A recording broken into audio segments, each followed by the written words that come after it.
Very, very good morning to everybody.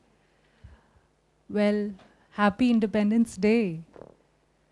And today we are celebrating for the independence of our country, but I think it's very important for us to also be independent at the level of all these diseases which are manifesting in our body, which is very much linked to a lot of our lifestyle disorders, the way we are living life today, the way we are carrying a lot of stress today. We've got time targets, we've got a lot of things to handle, and we have a lot of commitments. So it's the stress we all are going through. And I do hope that all of y'all here gain a lot from whatever's being said by all the doctors and take it ahead, apply it, and then give it to others as well. The essence here is lifestyle management. Yeah, correct eating, correct sleep, correct breathing. It's all together gonna handle our mind better, which is of vital importance to us. So we just start with our slides. Okay, it's about holistic lifestyle management with healthy nutrition and beyond. According to WHO, that's the World Health Organization, by 2020, chronic disease would be accounting for almost 3/4 of all the deaths worldwide. What is this chronic disease all about? Well, 71% of the deaths is IHT, 75% is due to stroke, and 70% is due to diabetes. Now, what is happening at the internal level is, this is of course related to nutrition and emotions. When we eat, what are we doing? We are nourishing our system. There are nutrients which are going in. If they go in excess, it produces toxicity. Yes, if we eat less, we are undernourished. Again, we are not handling our mind and emotions well. So we've got to have the right balance. The right quantity, the right quality is of utmost importance. All right, now this could be prevented if we are taking care of everything what we've just been mentioning time and again, all the doctors standing here. And if we do not, then we manifest disease. This is what it goes to show, that if we don't take a pause right now, we'd be heading for a lot of percentage of our population landing up in chronic disease. Bad lifestyle choices lead to chronic disease. So here again they're depicting that if this goes on, stroke 70%, cancer 71%, heart disease 82%, and diabetes 91%. This is the statistical data. And how much sooner does an obese person get an attack has been depicted in this slide. So we see in the last line, the obese person stands a higher chance when he's 62, whereas the overweight one may get it when he's 69, and then we have the normal weight person who may get it when he's in his later years, 73, 74. So primarily, we have to be exercising, we have to be eating right, our BMI has to be less than 25. Now, BMI is not the only marker for knowing whether you're fine or not. It's the actual percentage of fat which we're carrying in the body which would really matter. Because sometimes we have these bodybuilders who have a lot of muscle weight and they weigh more on the weighing scale. So their BMI may be high, but their very fat is low. So that's one thing which, in addition with waist size, our waist size needs to be known. Our waist size is important because we all tend to accumulate a lot of fat on our abdomen. So that's one of the other factors which should also be taken into consideration. Calories. What is calories? Tiny creatures that live into your closet and sew your clothes a little bit lighter every night. Is that true? Yes? No. What is calories? See, it's very, very, very simple. It's just like We are breathing in. The next step is we are breathing out. What are we doing? We're striking a balance. So when we eat and we don't expend, what are we doing? We're accumulating calories. At the level of the physiology, it is fat, it is toxic. Now there are these two sweet little girls standing, and one of them is like, see, it doesn't hurt. The other one is wondering, so why does mommy always cry when she stands on this? So we freak out when we are gaining weight. But how and when will we stop doing that? It may be hormonal, it may be hereditary, there may be other triggering factors coming in besides overeating, well, but then it's in our control. We can at least slow the speed of whatever's going on and take control, take charge. For that, I personally believe we have to master our mind and senses also. I'm not talking about becoming yogis sitting on Himalayas. I'm only talking about mastering our senses in the sense that if you're eating right, we're eating in total awareness, in total peace, giving gratitude to each and every meal and morsel which is coming in.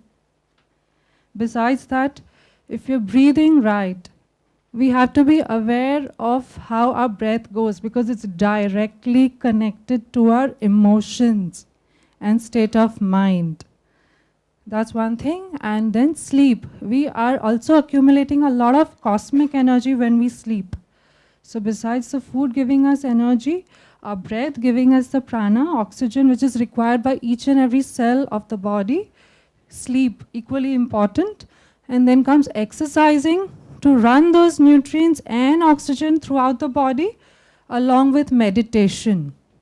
Meditation is just sitting with yourself, looking at the energy inside. What is this body? We are all energies.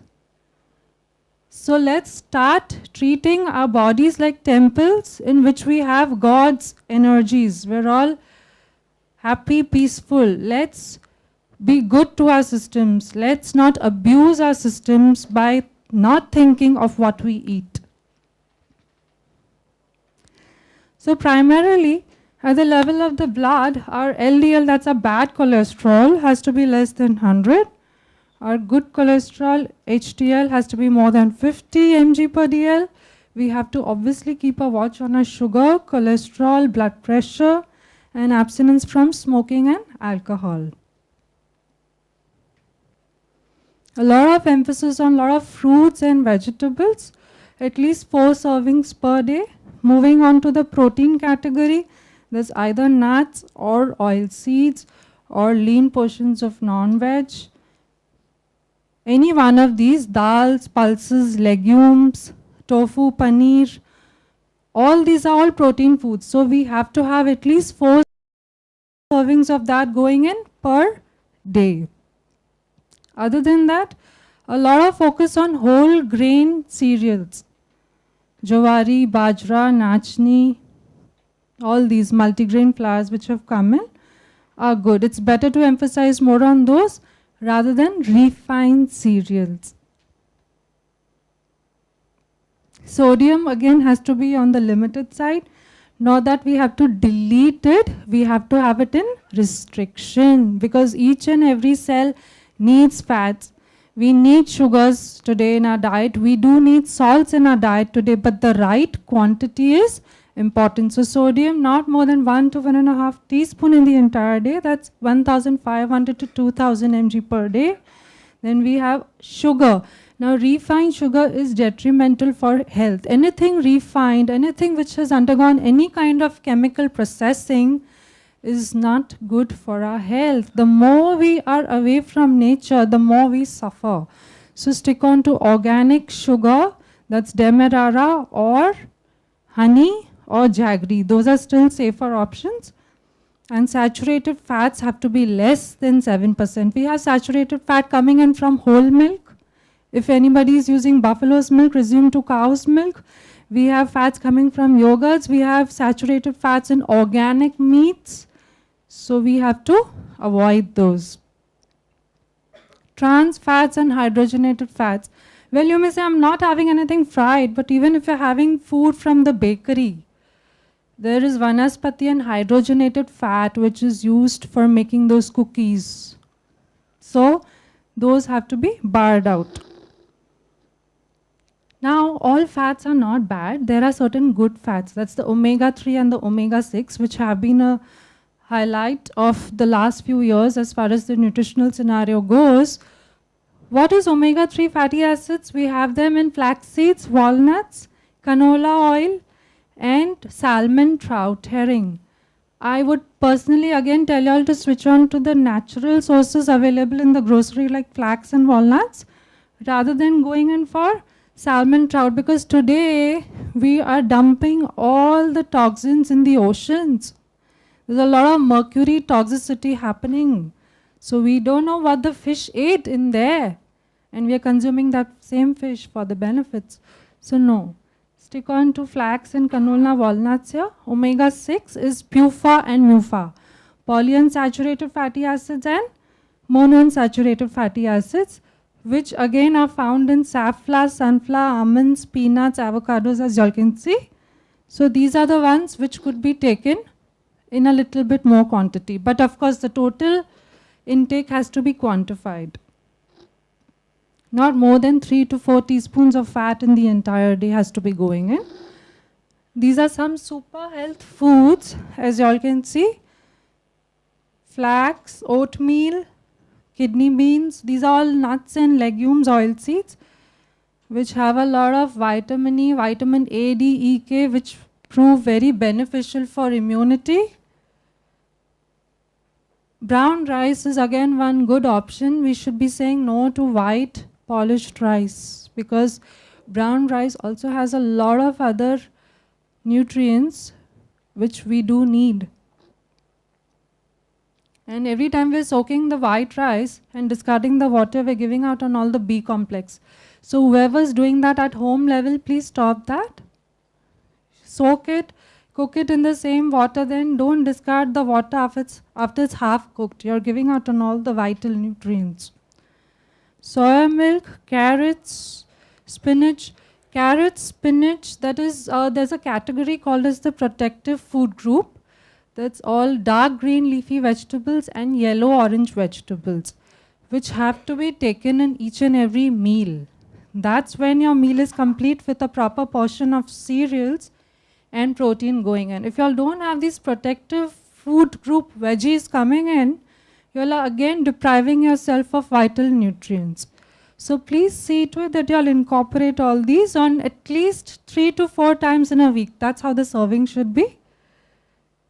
Broccoli, again, it's got a lot of nutrients. Sweet potatoes, bell peppers with a lot of vitamins. These are all asparagus, oranges, a lot of citrus fruits which are acting as antioxidants. They're anti-aging. Tomatoes, cantaloupes, papaya, dark chocolate. It acts as aspirin at the level of the blood. It helps the blood flow freely. Tea. Tea again has a lot of catechins and flavonoids which are good for health. So not more than 2 cups, and green tea of course is an immunomodulator. Quinoa, this is a new cereal which has come again in the last 1 or 2 years. It is a little expensive, but for people who can go in for it, it's a good option as far as their complex carbohydrates go. Bromelain, it's also used in homeopathy as a blood thinner. So if you have pineapples, great. Okay, now we are talking about inflammation. This inflammation could be triggers. It could be triggered due to environmental factors or genetic, hormonal, or due to the wrong we do and abuse our system. One is acute, when we have a cut on our finger, we have blood platelets aggravating here. One is chronic, which we don't want. That is nothing else but aging. What is happening at the level of our arteries? We all know the lining of the arteries is thickening. So there's atherosclerosis happening at a very slow pace. It is inevitable, but we can lower the speed if we take charge. If we start living right, if we start breathing right, if we can handle our emotions well. We have to cut the inflammation. Now there's a marker called as the C-reactive protein, which increases in the body and at a pathological level which can be measured.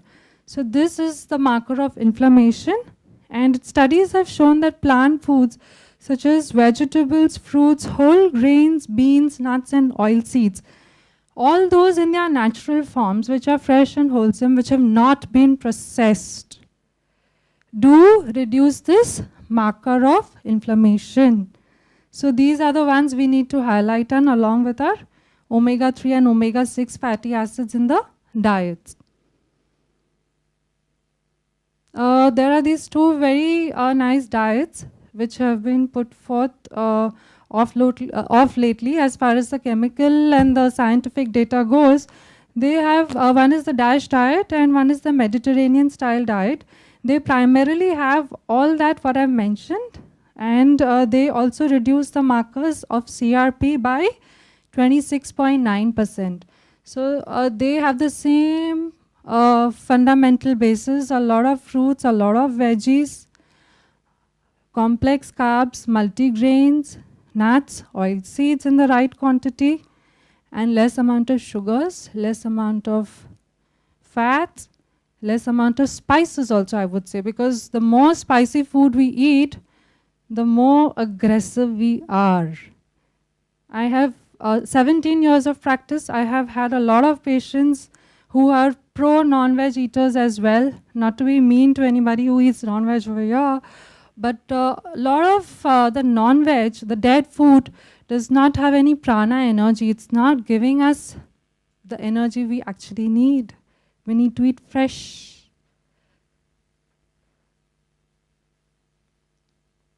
Okay, so we all are carrying fat on our stomachs, which is very, very scary. And now this is a very interesting study which has happened, which I'd love to share. As people become overweight, the fat cells enlarge and they increase the production of these proteins called as the interleukin-6 and the necrosis factor, tumor necrosis factor, that stimulate furthermore inflammation. तो एक बार वो जो चर्बी आ जाती है stomach पे, it's like a vicious cycle. The fat cells will enlarge and they will invite some more to come and sit over there. So we have to break the cycle. We have to cut the cycle.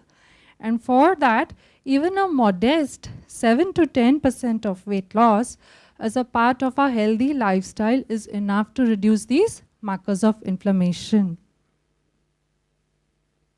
So primarily, we have to have a lot of fiber coming in, a lot of insoluble forms of fiber, soluble forms of fiber. Insoluble would be even when you're having a fruit, have it with the skin. See to it that it's washed well and you're eating the skin as well as and when possible. And soluble would be in the form of rice bran, ESOP, gold, oats. You're having your bran in the muesli. So these are the different ways to incorporate it. A lot of water going in. Non-veg, if at all taken, again, lean portions, chicken or fish. No organ meats. No refined processed foods. Little bit of omega-3 fatty acids as they are anti-arrhythmic. They help the blood flow well. They're anti-inflammatory. They're anti-thrombotic. They don't let the platelets at the level of the blood stick. So there's less inflammation. And besides this, the methods, the way we cook, baked foods, boiled foods, grilled foods, all these are better than deep fat fried foods. So we have to be a little bit more smarter when we eat. Incorporate these nuts and oil seeds in the breakfast in the morning. Have a lot of fresh fruits when you'll start eating for the day, so that your gut, that means your stomach, is cleansed. Once it's clean with the fruits going in, it's ready to absorb all the vital nutrients and assimilate them from whatever other food you have for the rest of the day. We also have to make our main meals more nutritious. So how do we do that? Kids want pastas and pizzas. So it could be a multigrain base, it could be thin, a lot of veggies on top, make foods more interesting. If it's, we have Maggi nowadays, so prefer multigrain Maggi, don't go in for maida. You have to opt, you have to make your recipes more creative and interesting. If it's a burger, make it at home level with brown bread.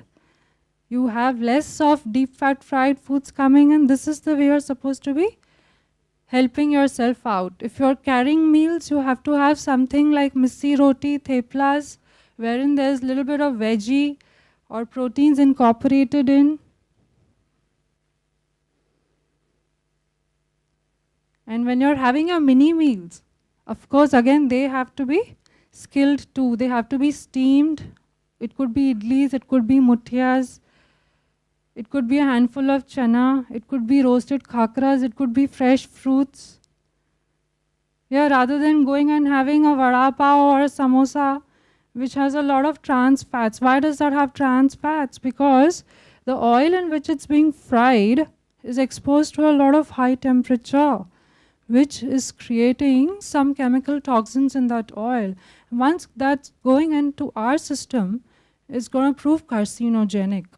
It may promote cancer. So don't expose yourself to trans fats, hydrogenated fats. Be a little skillful, be a little creative, cook your own things, do your own things with total awareness. Eating out. When we eat out, there's a different energy coming from outside food. I tell you, when I cook, I somehow land up having a little bit of bhajan and all going on in the background, because I feel that's keeping my mind calm, and my calm goes into the food I cook. And trust me, I've seen a difference happening.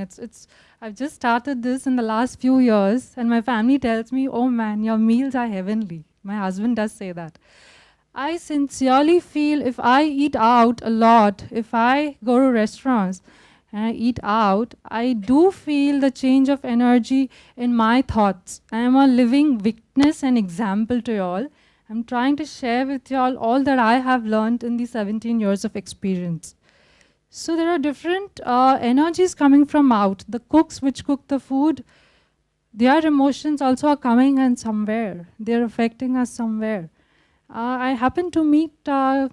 Deepak Rao, who is a person who does a lot of extrasensory perception. So I was a participant. We were two groups, and we were told to have these code words formed in our groups, which he had to give out, and we were not supposed to be opening our mouths. So he just read our minds, and he perceived, and he gave the right answers to what the groups had coded. I got to know about it at the end of the whole seminar, that this man is into a lot of meditation and he doesn't eat outside food. I was like, yes, this is it. This is it.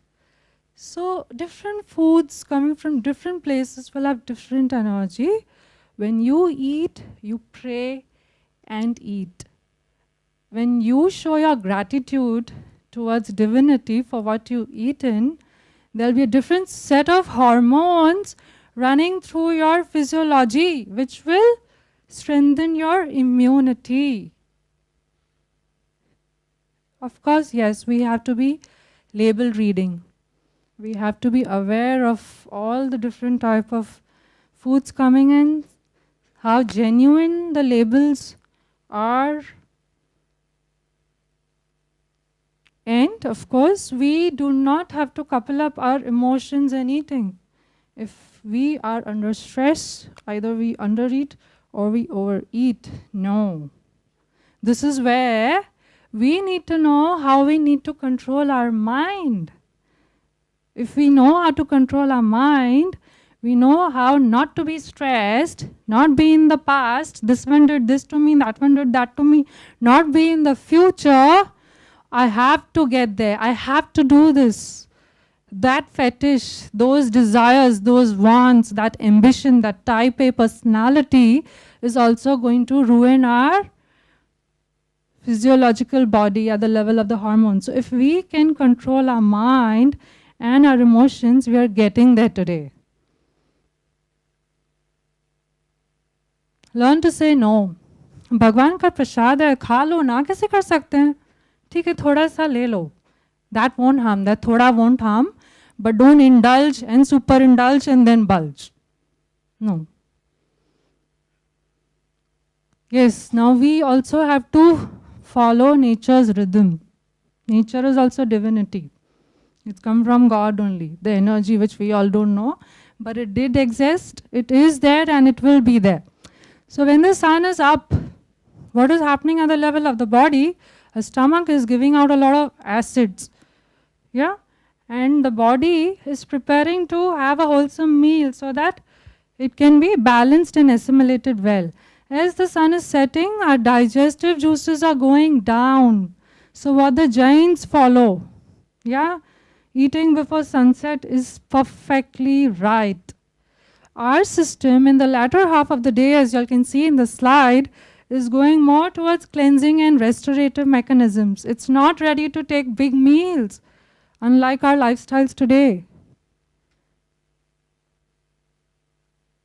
Exercises, of course, we all know the benefits of exercises. It's just that we have to get going. Benefits of water. Foods for better living, as I mentioned, sleep, very important, giving us cosmic energy. So it's all about spiritual quotient nowadays. If you go globally, people don't ask you, how much have you scored? They do. They may be looking into your intellectual data. I mean, how much you scored and at what fields are you good at. But ultimately, it's the emotions and the spiritual quotient which matters in today's times.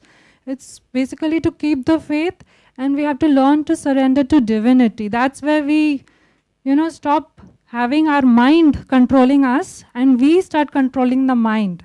It's like Jaisa An Vaisa Man. One is that, what I told you, energy coming from foods. The other part is this. We have to learn to surrender. If we are with that fetish, want, I want to eat this burger. I had it today. What happens after that? I finished my merry-go-round and I've come back. I'm standing over there again after another 5 days. I want to eat one more burger. I want to eat one more pizza. It's just like a merry-go-round ride. You're coming back again.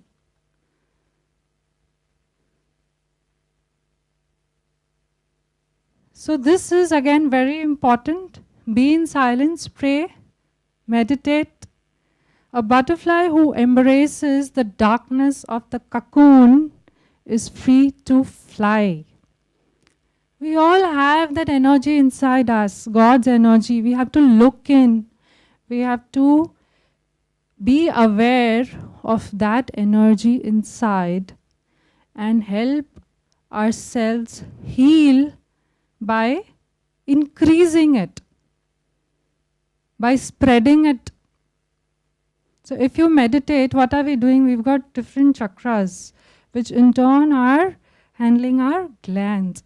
This energy sitting down in total inertia, non-dynamism starts coming up, and you're healing your body by it coming up. That's what happens when we're sitting with ourselves in nothing, no thoughts. Because these thoughts are the problem makers. So then we learn to fly. Once we know that there's this energy, we tap it, we try to unleash it, we can fly, we can be free from disease. And of course, we also have to be happy in whatever we do. And we also have to take breaks in between. It's just like the bow and the arrow. When you have to have the arrow propelling forward, you retrieve it a little bit. So these breaks, where unwinding, going for holidays, you're with your family, you're enjoying, and all the small little bit things you do in your daily life, is like you're just out of stress, and then you're going back into full dynamism. So holidays in between, the rest in between is equally important.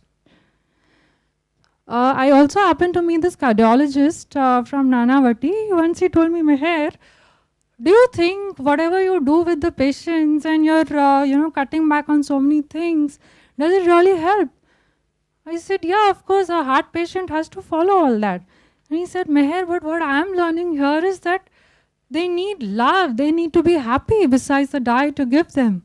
I said, absolutely. You're just coming to it. It's love. It's love which keeps us going and sailing smooth. So we have to look at it inside us. It's the same energy we carry and what we all are.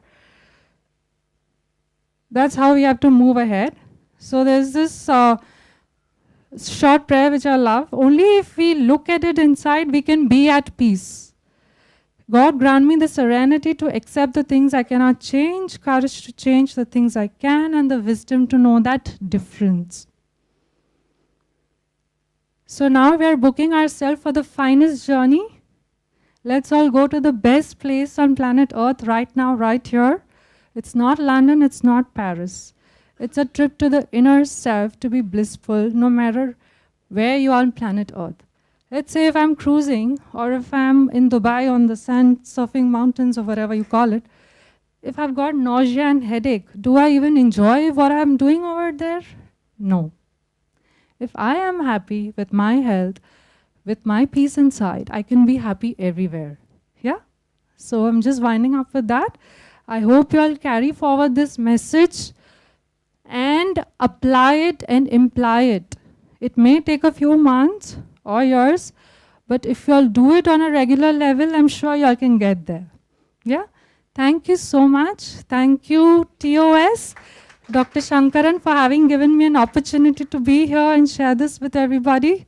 IDA fraternity, I do see some of you all here to motivate me. My family, of course, they're always there for me. Thank you, God, for having me here and my patients. All the best. Yeah, bye.